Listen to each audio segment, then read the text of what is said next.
बिस्मिल्लाहिर्रहमानिर्रहीम। अस्सलातु वस्सलामु अलैका या रसूलल्लाह, अस्सलातु वस्सलामु अलैका या हबीबल्लाह, या रहमतुल आलमीन, या खातमुन नबीन, अल्लाहुम्मा सल्लि अला मुहम्मद व आले मुहम्मद। अस्सलामु अलैकुम रहमतुल्लाहि व बरकातुहू। मोहतरम नाज़रीन, ढेरों मालूमात के साथ आपकी खिदमत में हकीम दिलशाद हुसैन हाजिर है। इस प्रोग्राम बनाने का ख़ास एक मकसद है कि हमारे इस माशरे के अंदर लोगों को बे औलाद जो हज़रात हैं उनको सही मालूमात मेरे लम्हे के मुताबिक शायद नहीं दी जा रही। चूँकि मुझे भी 33 साल से ज़्यादा अरसा हो चुका है बे औलाद ख़वातीन और हज़रात का इलाज करते हुए, और शुक्र अल्हम्दुलिल्लाह अब तक तकरीबन कमी बेशी के साथ 1,70,000 मरीज़ों का मैं शुक्र अल्हम्दुलिल्लाह इलाज कर चुका हूँ। तो हमारा इस प्रोग्राम बनाने का मकसद किसी को बुरा या गलत साबित करना नहीं है, लेकिन अपनी बात दलील के साथ करने का मैं शुक्र अल्हम्दुलिल्लाह आदी हूँ। और वो ख़वातीन और हज़रात जो मुझसे इससे पहले इलाज करवा चुके हैं यकीनन मेरी इस आदत से वाक़िफ़ है। मेरे इस प्रोग्राम के 5 हिस्से हैं। इसमें प्रोग्राम नंबर 1 में इंशाल्लाह मैं स्पर्म से रिलेटेड जो औलाद पैदा करने के अंदर एक बहुत बड़ा इसका हिस्सा होता है, स्पेशली जिसे हम मेल स्पर्म कह लें या हम लोग जरासीम भी इसे कहते हैं। तो इस प्रोग्राम नंबर 1 के अंदर इंशाल्लाह हम स्पर्म से रिलेटेड जितने भी अमराज हैं इंशाल्लाह उन्हें स्टेप बाय स्टेप इंशाल्लाह डिस्कस करेंगे। फिर उनके पैदा होने के पीछे जो अब तक मेडिकल के अंदर मौजूद वजूहात हैं इंशाल्लाह वो आपके सामने रखेंगे। और फिर इसके बाद तीसरा स्टेप इसका है कि अमराज की तशख़ीस करने का सही तरीक़ाकार क्या है, और फिर उसके बाद इंशाल्लाह हम इसके इलाज की तरफ आएंगे। प्रोग्राम्स की मज़ीद तफसील में जाने से पहले हमारे इस चैनल को सब्सक्राइब करें, लाइक करें, शेयर करें, बेल आइकॉन घंटी के बटन को प्रेस करें ताकि हमारी तमाम आने वाली वीडियोस आप तक आसानी से पहुंच सकें। मोहतरम नाज़रीन, अब हम चलते हैं टेस्ट की तरफ। ये इस प्रोग्राम का बहुत ख़ुसूसी हिस्सा है, तो गौर से इसे सुनिए और समझिएगा कि यहाँ पर एक चीज़ समझाना चाहता हूँ आप लोगों को। वो ये है कि डॉक्टर हज़रात जिस वक्त सीमेन टेस्ट करवाते हैं या मुआलिज हज़रात सीमेन टेस्ट करवाते हैं, तो जब टेस्ट करवाने के बाद सीमेन के अंदर कोई प्रॉब्लम शो होती है, ख़ुसूसी तौर पर एज़ोस्पर्मिया के पेशेंट ज़्यादा देखने में नज़र आ रहे हैं हमें, या इससे रिलेटेड कोई और किस्म है, मतलब स्पर्म कम है, मुर्दा है, या उनकी तादाद कम है, या वो कमज़ोर हरकत वाले हैं, या उसमें इन्फेक्शन ज़्यादा है, ब्लड ज़्यादा फर्दर। और ख़ुसूसी तौर पर एज़ोस्पर्मिया के जो पेशेंट्स हैं वो ज़रा मुतवज्जो होकर ये बात ज़रूर समझिएगा कि हमारे मुआलिज हज़रात करते ये हैं कि ऐसे पेशेंट्स का वो हार्मोनल टेस्ट करवाते हैं। मैं कतई तौर पर हार्मोनल टेस्ट के ख़िलाफ़ नहीं हूँ, लेकिन एक बात को समझना बहुत ज़रूरी है। वो ये है कि अगर किसी भी शख्स का टेस्टिस का साइज़ नॉर्मल है, नॉर्मल से मुराद ये हम लेते हैं कि आम एक बादाम से बड़ा साइज़ हो और उसके चेहरे के ऊपर प्रॉपर दाढ़ी मूंछ आ रही हो, चेस्ट के ऊपर भी उसके बाल आ रहे हों, तो अमूमन ऐसे पेशेंट्स को हार्मोनल टेस्ट की ज़रूरत बाकी ही नहीं रहती। अगर करवा भी लिया जाए तो हर्ज नहीं है, लेकिन अमूमन ज़रूरत नहीं रहती। तो ये भी एक काफ़ी तफसील तलब बात है, लेकिन चूँकि एक मुख्तसर बात करके मैं यहाँ से आगे बढ़ता हूँ। उसके बाद फिर डॉक्टर हज़रात क्या करते हैं कि अगर पेशेंट होता है सिलसिला एज़ोस्पर्मिया के पेशेंट, ख़ुसूसी तौर पर जैसे मैंने अर्ज़ किया है कि ऐसे पेशेंट को वो FNA फाइन नीडल एस्पिरेशन या PESA या TESE MESE या PESA, ये जितने भी फॉर्मेट हैं ये तमाम की तमाम इस तरीके से है कि टेस्टिस के अंदर स्पर्म प्रोड्यूस होता है और एपिडिडमस जो एक वेन है जिससे स्पर्म बाहर आते हैं, तो ये स्टोरेज का काम भी करती है। तो मौलिज हजरात करते ही हैं कि ये मुख्तलिफ पेशेंट्स को ये तमाम टेस्ट भी समटाइम रिकमेंड कर देते हैं और समटाइम वो कोई एक आध टेस्ट भी रिकमेंड करते हैं। मैं इंशाल्लाह अपनी इस बात को मुकम्मल करके इंशाल्लाह इन टेस्ट की तरफ भी तफसील से मैं आता हूँ और मैं तफसीलन आपको बताता हूँ। तो अगर उन टेस्टों में अगर उनको स्पर्म अलाइव नज़र आ जाए, चंद स्पर्म अलाइव नज़र आ जाए, तो वो पेशेंट को ये मशवरा देते हैं कि जी आप फिट हैं फॉर IVF के लिए, या जिसको हम दूसरे अल्फाज में हम कह सकते हैं टेस्ट ट्यूब बेबी के लिए। और अगर स्पर्म बहुत ज़्यादा कम मकदार में हो तो ऐसे पेशेंट को वो ICSI या ICSI के भी रिकमेंड कर देते हैं।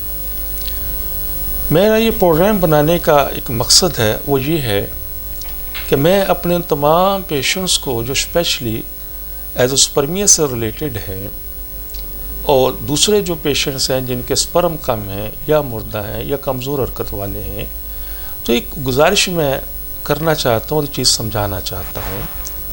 देखें, ये जितने भी टेस्ट हैं ये सिर्फ ये बताते हैं कि स्पर्म है नहीं है या उनकी मिकदार क्या है, ये किस मिकदार में मौजूद हैं। इसमें मैं बायोप्सी पर भी बात करूँगा, टेस्टिकल बायोप्सी, चूँकि वो ज़रा काफ़ी डिटेल में मैंने बात समझाना चाहता हूँ, उसको इंशाल्लाह मैं आखिर में आपको बताऊँगा। तो ये टेस्टिकल बायोप्सी भी रिकमेंड करते हैं, तो इंशाल्लाह वो मैं इसके बाद करता हूँ। तो मैं जो बात अर्ज़ करना चाहता हूँ वो ये है पूरी ज़िम्मेदारी के साथ कि ये टेस्ट करवा लेने में हर्ज कोई नहीं है, लेकिन एक समझने की ज़रूरत है कि ये टेस्ट सिर्फ हमारी इस हद तक हेल्प करेंगे कि स्पर्म है या नहीं है, और अगर हैं तो रेयर मिकदार में डेफिनेटली होंगे। चूँकि एलोपैथी के अंदर एज़ोस्पर्मिया का ट्रीटमेंट नहीं है या इससे कम स्पर्म के अंदर ट्रीटमेंट नहीं है, तो इसलिए वो रिकमेंड करते हैं आपको टेस्ट ट्यूब बेबी के हवाले से। मैं यहाँ पर एक अर्ज़ करना चाहता हूँ वो ये है कि आप जहाँ आपने सीमेन टेस्ट करवाया है, इसके साथ साथ आप एक अपना टेस्टिस का अल्ट्रासाउंड भी करवा लीजिए, ठीक है। इसको हम स्कोटल अल्ट्रासाउंड भी कहते हैं, स्कोटम अल्ट्रासाउंड भी कहते हैं। मार्केट में दो तरह के अल्ट्रासाउंड मौजूद हैं, एक कलर अल्ट्रासाउंड है और एक अपना ब्लैक एंड वाइट है। कलर को हम डॉपलर अल्ट्रासाउंड कह देते हैं। ये दोनों में अगर कलर मिल जाए सबसे बेहतर है, और अगर ना मिले तो ब्लैक एंड वाइट से भी काम चल सकता है। तो गुजारिश ये है, जो इस सारी बात का जो आखिज़ है वो ये है कि वो लोग जो किसी भी हवाले से स्पर्म की किसी भी मर्ज़ के अंदर किसी भी किस्म के अंदर मुब्तला हैं, तो वो काइंडली सबसे पहले अपना अल्ट्रासाउंड टेस्टिस का ज़रूर करवाइए। 95% लोगों का ये मराज डायग्नोज हो जाएगा कि उनके यहाँ स्पर्म क्यों नहीं है, या उनकी मिकदार कम होने के पीछे वजह क्या है, या उनके कमज़ोर होने के पीछे वजह क्या है, या उनके मुर्दा होने के पीछे वजह क्या है। तो मैं इंशाल्लाह इसी प्रोग्राम के अंदर उन अमराज की तरफ भी आऊँगा जिन अमराज की वजह से ये स्पर्म ख़त्म हो जाते हैं, या ये स्पर्म कम होते हैं या मुर्दा होते हैं।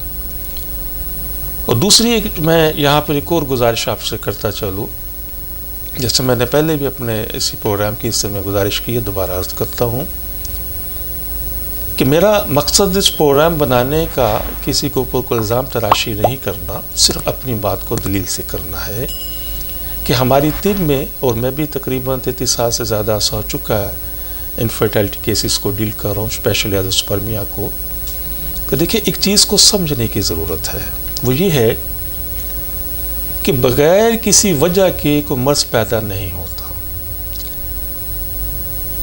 अक्सर देखने में ये आता है कि हम सिर्फ ये देखने की कोशिश करते हैं कि अंदर कुछ स्पर्म मौजूद है या नहीं है। हम ये कोशिश नहीं करते देखने की कि स्पर्म अगर पैदा नहीं हो रहे या कम पैदा हो रहे हैं उसके पीछे वजह क्या है। तो इंशाल्लाह वो वजूहात भी मैं बताऊंगा और इसके साथ एक ज़िम्नन अर्ज़ करता चलूँ। अब मेरी बातों को किसी भी डॉक्टर या किसी भी हकीम साहब के साथ कंपेरिजन ना कीजिएगा और मैं अदब से अर्ज़ करूँगा, मेरे लिए सारे काबिल एहतराम हैं। दुनिया अब बहुत तरक्की कर चुकी है। मैं समझता हूँ कि आज इस न्यू मिलेनियम के अंदर 21वीं सदी के अंदर इस वक्त WHO वर्ल्ड हेल्थ ऑर्गेनाइजेशन हमारे पास मौजूद है और गूगल के अंदर इन तमाम डिजीज़ के हवाले से डिटेल मौजूद है, विकिपीडिया के अंदर मौजूद है। तो इस प्रोग्राम को आप देखें, सुने और समझें और किसी भी चीज़ पर अगर आपको कोई एतराज़ हो, अगर आप समझते हैं तो उसकी तस्दीक आप जाकर आप गूगल से भी कर सकते हैं, आप विकिपीडिया से भी कर सकते हैं कि क्या ये अमराज स्पर्म को पैदा करने के अंदर रुकावट डालते हैं या नहीं डालते। और शुक्र अल्हम्दुलिल्लाह उन तमाम अमराज का इलाज मौजूद है। तो यहाँ तक एक बात है। तो अब इंशाल्लाह प्रोग्राम के हम अगले हिस्से में चलते हैं कि हम आपको उसकी तफसील बता सकूं मुख्तसरन कि FNA क्या है, फर्दर ये चीज़ें क्या हैं और इनमें हम कैसे टेस्ट करते हैं ताकि तमाम इल्म आपके पास आए। और इसमें एक चीज़ फिर गुजारिश करूँगा आपकी खिदमत में कि टेस्टिकल बायोप्सी और फर्दर ये टेस्ट किसी न किसी हद तक इसमें रिस्क मौजूद होता है। मेडिकल का एक नुक्ता है और वो ये है कि रिस्क हमें उस वक़्त लेना चाहिए जिस वक़्त तमाम ऑप्शन ख़त्म हो जाएं। जब आपके पास इसका ट्रीटमेंट मौजूद है और इनका हल मौजूद है तो मेरा ख़्याल में रिस्क से अवॉइड करना चाहिए। तो मेरे प्रोग्राम का बस यही इतनी सी बात है कि पूरा प्रोग्राम आप सुने समझें तो इंशाल्लाह एक अच्छे नतीजे पर आप पहुँचेंगे जिससे आपका कीमती वक़्त भी सेफ़ होगा और आपका कीमती सरमाया भी सेफ़ होगा। तो सबसे पहले हम बात करेंगे TFNA की। TFNA means testicular fine needle aspiration. एक नीडल से हम टेस्टिस से सीमन फ्लूइड लेते हैं और उसके बाद इसको टेस्ट करते हैं और उसमें देखते हैं कि स्पर्म है या नहीं है।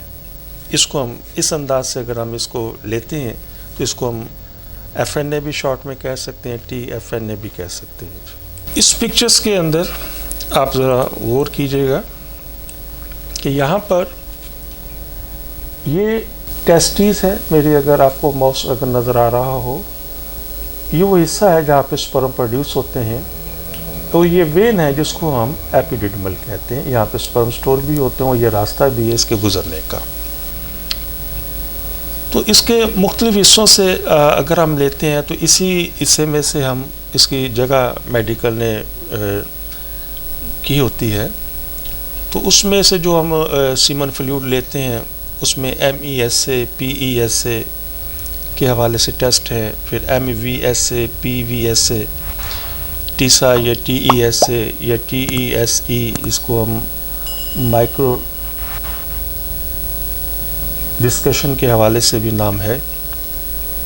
तो गुजारिश करने का मकसद है कि ये जितने भी टेस्ट हैं, ये तमाम के तमाम जो टेस्ट हैं सिर्फ ये हमें बताते हैं कि अंदर स्पर्म है या नहीं है। ये कभी नहीं बताएंगे कि अगर नहीं है तो क्यों नहीं है। यहाँ पे देखिए ये fine needle aspiration FNA mapping के हवाले से कि इसमें आप देख सकते हैं कि टेस्टिस के अंदर से सीमन फ्लूइड निकाला जाता है, उसके बाद इसको माइक्रोस्कोप की जाती है ताकि इसमें देख सके स्पर्म है या नहीं है। ये एक पिक्चर है। इस पिक्चर्स के अंदर मैंने मुख्तलिफ 4 अंदाज में आपको दिखाई हैं। TESA के हवाले से, TESC, PESA, ये मुख्तलिफ स्टोरेज होती है जहाँ पे स्पर्म की। तो उन हिस्सों से हम सीमन फ्लूइड लेकर उनकी माइक्रोस्कोप करते हैं। जी मोहतरम, अब हम चलते हैं टेस्टिकल बायोप्सी की तरफ। तो यहाँ पर मैं फिर एक छोटी सी गुजारिश करता चलूँगा कि टेस्टिकल बायोप्सी का तरीक़ेकार ये होता है कि टेस्टिस के से एक टिश्यू लिया जाता है और टिश्यू लेने के बाद वो डेफिनेटली ये एनेस्थीसिया के सारे प्रोसेस से गुजरने के बाद ये सच अमल होता है। तो टिश्यू लिया जाता है, टिश्यू लेने के बाद उसको उसकी माइक्रोस्कोप की जाती है, उसके बाद उसमें देखे जाते हैं स्पर्म हैं या नहीं है, और अगर हैं तो डॉक्टर हज़रात रिकमेंड करते हैं जी आप इसे फ्रीज़ करवा लें, स्टोर करवा लें, या हम इक्सी के ज़रिए या आप टेस्ट ट्यूब बेबी के लिए आप आ जाएं। और अगर उन्हें स्पर्म नहीं मिलता तो वो सेकेंडली वो रिफ्यूज़ करते हैं। तो मैं यहाँ पर एक दो चीज़ें अर्ज़ करना चाहता हूँ आपकी खिदमत में। वो ये है, एक चीज़ समझने के लिए ये है कि जैसे कि मैंने फिर अर्ज़ करूँगा कि सीमन एनालिसिस जिस वक़्त हम करवाते हैं तो सीमन एनालिसिस के अंदर हमें पता चला कि स्पर्म नहीं है, तो सीमन एनालिसिस कभी ये नहीं बताता कि स्पर्म क्यों नहीं है। और इसीलिए मैंने गुजारिश की है कि ऐसे तमाम पेशेंट्स को जो स्पर्म के हवाले से किसी भी मर्ज़ के अंदर मुब्तला हैं, उन अमराज़ की तफसील इंशाल्लाह इसके बाद मैं आपको देता हूँ कि कौन कौन से अमराज़ हैं जिन अमराज़ की वजह से स्पर्म के इश्यूज़ आते हैं। तो पहले मैं ये बात ज़रा मुकम्मल कर दूँ कि अगर स्पर्म नहीं है तो वो कभी भी सीमन एनालिसिस नहीं बताता कि क्यों नहीं है। तो इसलिए ऐसे तमाम पेशेंट्स को चाहिए कि वो अपना फौरी तौर पर अल्ट्रासाउंड करवाएं। 95% जो पेशेंट्स हैं सिंगल एक टेस्ट से अपना उनका ये मर्ज़ फाइनल हो जाता है। 5% को फर्दर दूसरे टेस्ट की ज़रूरत पड़ती है और रेयर केसेस होते हैं। तो अब यहाँ पर एक चीज़ अर्ज़ करता चलूँ कि जिस वक्त हम टेस्ट करवाते हैं तो टेस्ट में सम टाइम ये आता है, एक रिपोर्ट लिखी जाती है। ये थोड़ा सा वजाहत कर दूँ। अब इस चीज़ की वजाहत आने से पहले मैं यहाँ पर एक चीज़ आपको समझाता चाहता हूँ। वो ये है कि अगर हम स्कूल कॉलेज में हमने पढ़ा होगा बटरफ्लाई के हवाले से, तितली के हवाले से, उसकी पैदाइश के हवाले से, कि उसकी 4 स्टेजेस होती है। तो ये एग्जाम्पल इसलिए दे रहा हूँ कि आपको स्पर्म के प्रोडक्शन के हवाले से ज़रा आसानी हो जाएगी समझने के लिए कि उसके प्रोडक्शन के हिस्से होते हैं कि सबसे पहले तो एग्स है, फिर उसके बाद वो एग्स पोपा के अंदर कन्वर्ट होता है, फिर लार्वे के अंदर वो कन्वर्ट होता है, और उसके बाद फिर मुकम्मल वो बटरफ्लाई या तितली बनती है। इसी तरीके से स्पर्म की 4 स्टेजेस हैं। जिन हजरात ने टेस्टिकल बायोप्सी टेस्ट करवाई है उन चीज़ों से बखूबी वाकिफ़ होंगे कि डॉक्टर्स रात सम टाइम लिखते हैं उनकी रिपोर्ट्स के अंदर a few spermatozoa mean normal sperm. ये आपको शेप इसकी नज़र आ रही होगी जैसे मैं माउस कर रहा हूँ, ये मुकम्मल स्पर्म, इसको ये इसके हिस्से बताए गए हैं। लेकिन मुकम्मल एक जरासीम को या स्पर्म को हम मेडिकल लैंग्वेज में हम कहते हैं स्पर्मेटोज़ा। तो बाज़ पेशेंट के अंदर ये होता है कि वो लिख देता है जी अपना अफ्यू स्पर्मेटोज़ा या चंद एक स्पर्मेटोज़ा या स्पर्म हालत में मौजूद है।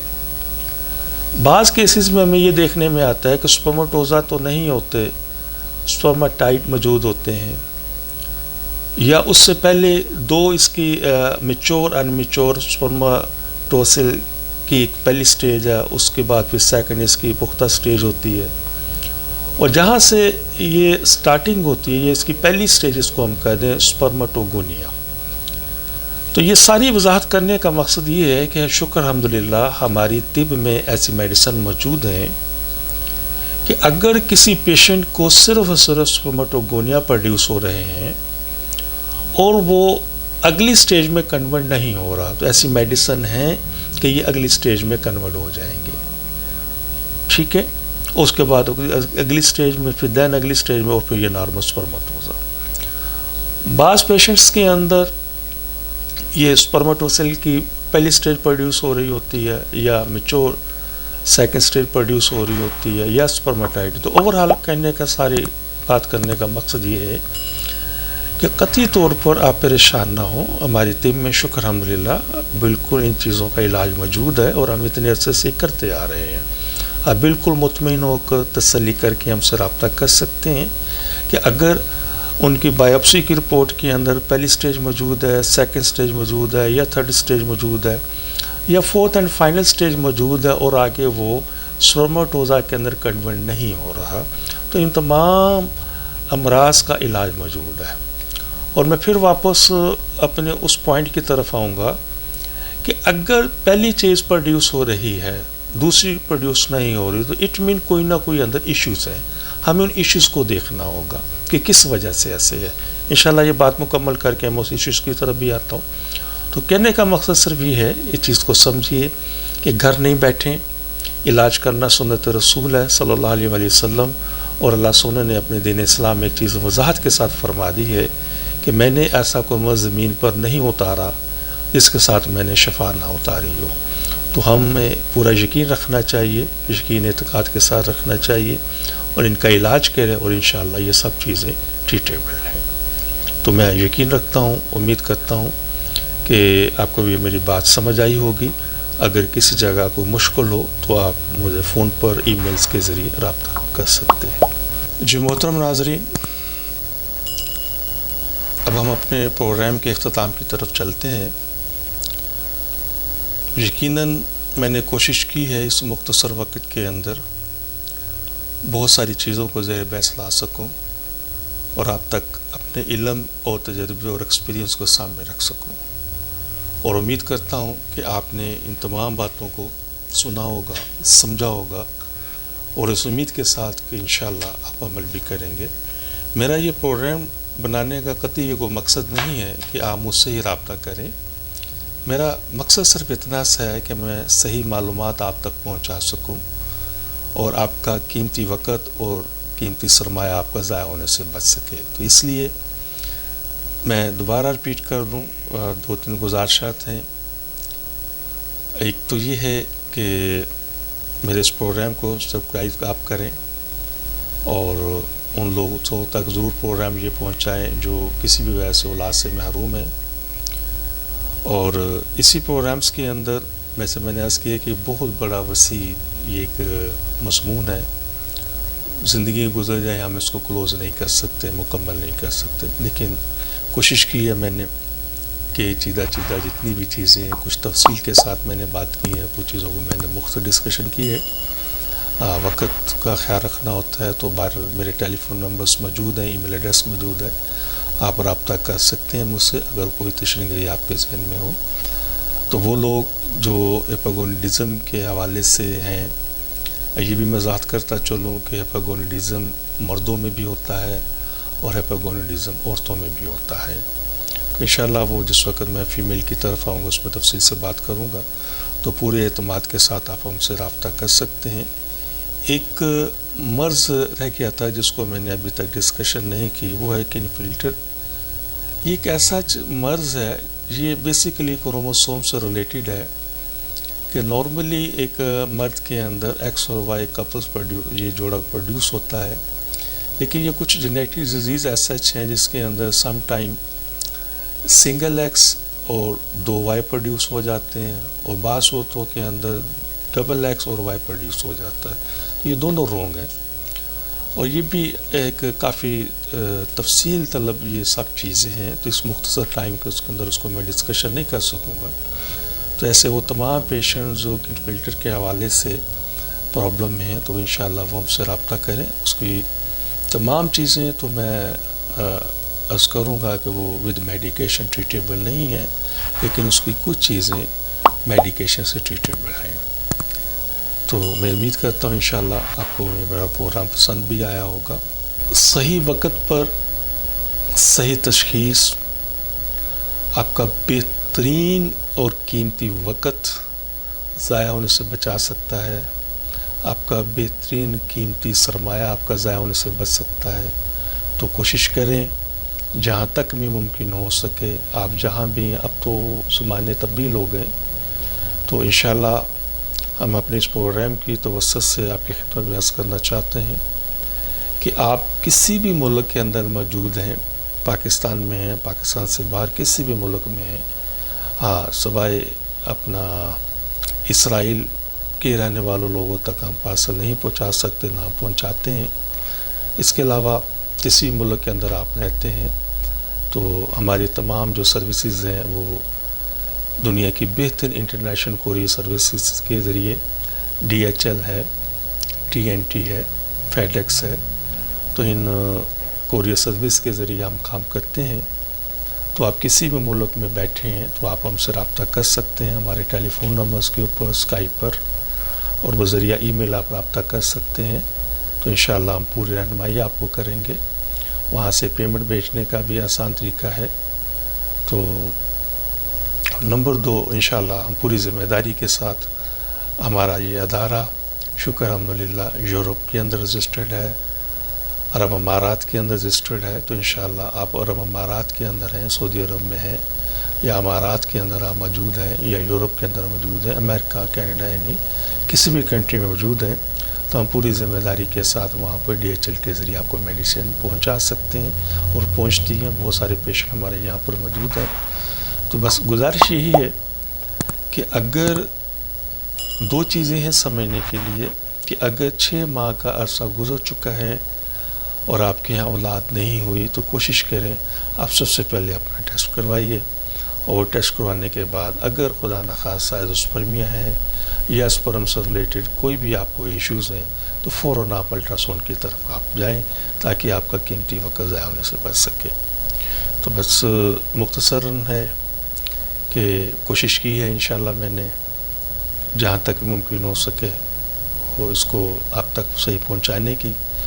तो इंशाअल्लाह अज़ीज़ मैं बाकी जो इश्यूज़ हैं फ़ीमेल की हवाले से, वो इंशाअल्लाह अपने प्रोग्राम 2 के अंदर इंशाअल्लाह मैं डिस्कशन करूँगा, और अपने तीसरे प्रोग्राम के अंदर उन पेशेंट्स के मसाइल को मैं इंशाअल्लाह ज़ेर बहस लाऊँगा कि जिसको मेडिकल में हम कहते हैं अनएक्सप्लेन इनफर्टिलिटी, कि डॉक्टर्स की राय में मौजूद ये होता है कि ये पेशेंट जो कपल्स हैं इनकी तमाम रिपोर्ट नॉर्मल हैं, और ये घर बैठे और उम्र 8-10 साल उन्हें बैठे होते और औलाद नहीं होती।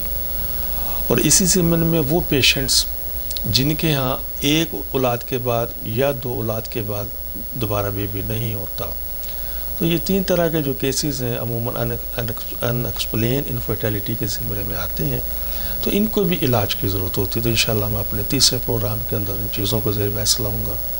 अपने चौथे प्रोग्राम्स के अंदर मैं सेक्स से रिलेटेड, मेल सेक्स से रिलेटेड इंशाअल्लाह डिस्कशन करूँगा। फ़ीमेल सेक्स में भी इश्यूज़ आते हैं, वो भी इंशाअल्लाह आपको मैं बताऊँगा।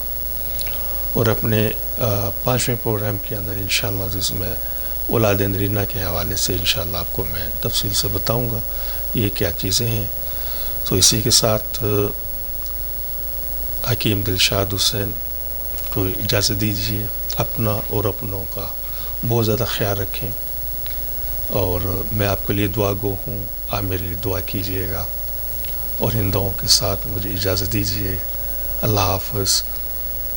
पाकिस्तान जिंदाबाद। अस्सलामु अलैकुम। हमारे इस चैनल को सब्सक्राइब करें, लाइक करें, शेयर करें, बेल आइकॉन घंटी के बटन को प्रेस करें, ताकि हमारी तमाम आने वाली वीडियोस आप तक आसानी से पहुंच सकें।